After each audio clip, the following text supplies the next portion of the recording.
Syria इस समय भारी उथल पुथल के दौर से गुजर रहा है। विद्रोहियों के विद्रोह की आग में बशर अल असद का किला ढह चुका है। 24 साल से सीरिया पर एक छत्र राज करने वाले बशर अल असद को इस्लामी चरमपंथी संगठन हयात तहरीर अल शाम यानी कि HTS ने सिर्फ 10 दिनों में सीरिया से उखाड़ फेंका। वो देश छोड़कर भाग खड़े हुए हैं। इजरायली सेना ने सीरिया पर ताबड़तोड़ जमीनी और हवाई हमले भी किए हैं। अब दावा किया जा रहा है कि इजराइल सीरिया के बहुत बड़े इलाके पर कब्जा भी कर चुका है। इतना ही नहीं, अब पूरे सीरिया पर कब्जे की तैयारी में भी इजराइल लगा है। लोमड़ी की तरह चालाक और शातिर इजरायली सेना ने सीरिया में ऐसा भ्रम युद्ध शुरू कर दिया है जिसमें हयात तहरीर अल शाम यानी कि HTS का मुखिया चीफ कमांडर अबू मोहम्मद अल जुलानी बुरी तरह से फंस गया है।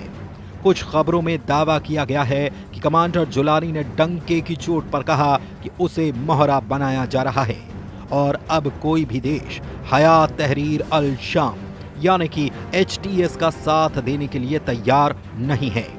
इधर इजरायली सेना सीरिया में मौजूद मिसाइल सेंटर, सीरियाई सेना के टैंक, तोप, रॉकेट लॉन्चर, यहां तक कि हथियारों से जुड़ी केमिकल फैक्ट्री को भयंकर हमलों से तबाह करती जा रही है।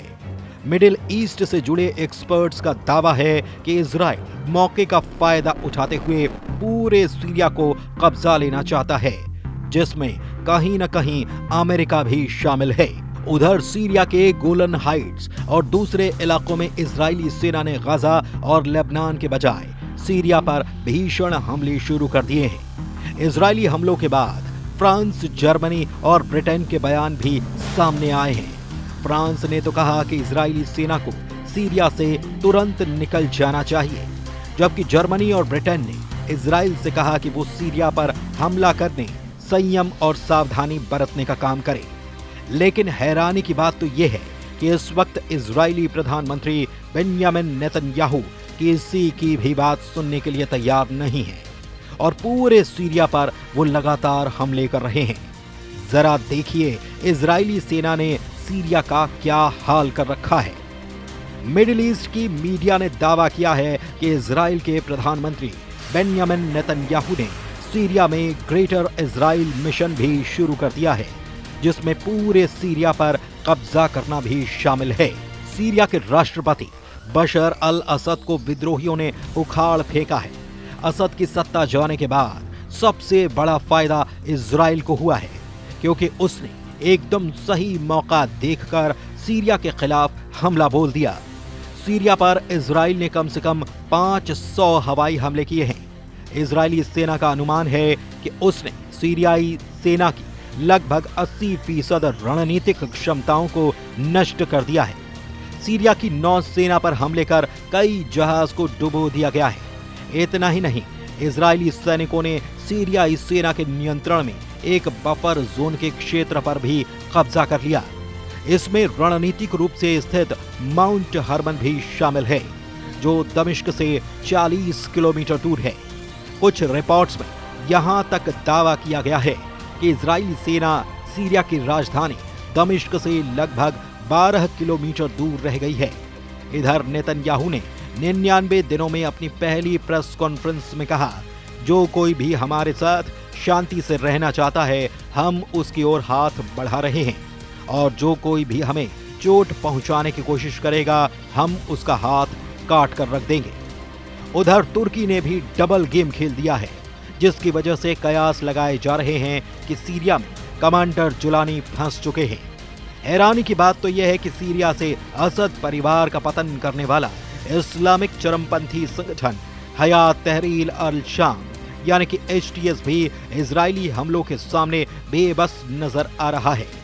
कुर्द लड़ाकों को बेरहमी से मारने वाला कमांडर अबू मोहम्मद अल जुलानी भी समझ नहीं पा रहा कि इजरायली सेना से कैसे मुकाबला किया जाए, क्योंकि तुर्की ने अब कमांडर जुलानी के साथ ऐसा खेल कर दिया है जिसकी वजह से सीरिया में हयात तहरीर अल शाम यानी कि HTS बुरी तरह से फंस गया है।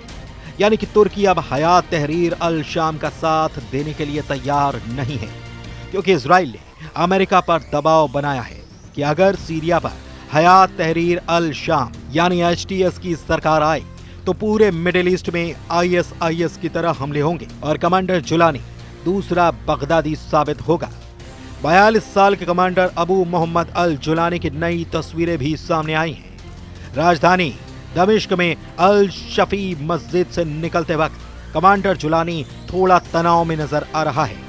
इसके पीछे की बड़ी वजह यह है कि अचानक तुर्की अमेरिका ने HTS से दूरी बनानी शुरू कर दी है। खुद कमांडर जुलानी ने मीडिया के सामने बोलते हुए जो कहा वो दिखाता है कि अमेरिका, तुर्की और इजराइल मिलकर सीरिया में बड़ा खेल शुरू कर चुके हैं।